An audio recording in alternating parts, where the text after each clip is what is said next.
Hey y'all, got a question. What are the submissions I should be working on first? Let me start with 3 principles. First of all, it's okay if you're not submitting opponents at first. In Jiu-Jitsu, we build a foundation like a pyramid where the foundation is survival, which is primarily what it's about. Then we advance position, and then submission's the apex of the game. But you always should have 1 or 2, my advice, submissions in mind from every common position. And you should have at least one of those be a submission that works gi or no gi. So for example, if one of your submissions is the rear naked choke from the back, which we'll show, maybe that's the only one you work. You don't want to be working 5 or 7 submissions. You want to be working 1 or 2. If you want to fail at everything, try everything. If you want to succeed, narrow it down to 1 or 2.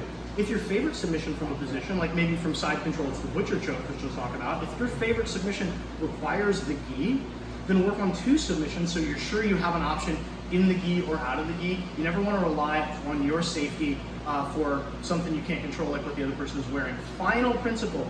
For now, folks, I will show you one footlock at the very end, but for new white belts who this video is aimed at, try to submit only from dominant positions. Are there submissions that work from crazy positions like inside their closed guard? Yes, but they're very low percentage and it's not going to serve you very well in the long term of your jiu-jitsu. So let's start with a dominant position like side control.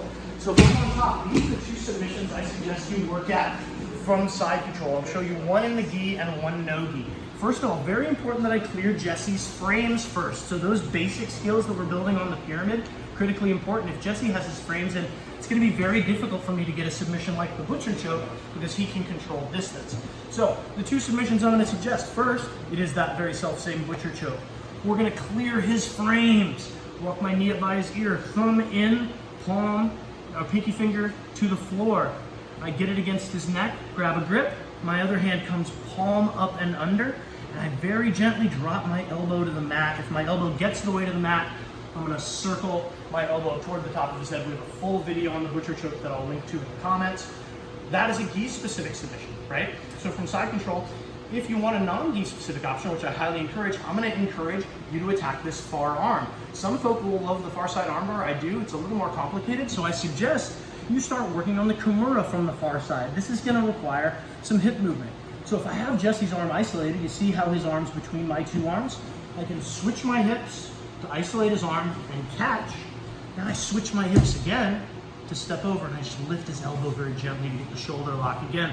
We have more detailed technical videos about these, but these are really good videos, really good techniques that can help set those up. This is a conceptual video about the first 2 submissions you should be trying from the common position.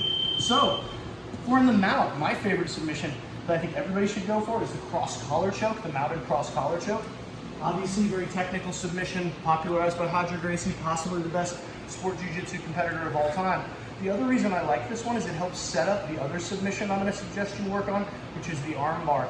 If Jesse tries to defend his neck, his arms have to come in. If his arms come in, then I can flare his elbow, start attacking the mounted arm bar. You can finish the mounted arm bar from top, or you can sit back and have a more classic arm bar finish.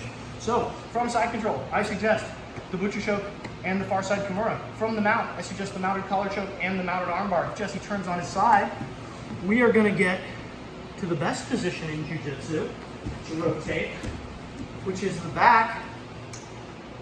Another principle, new folks, work on low risk submissions.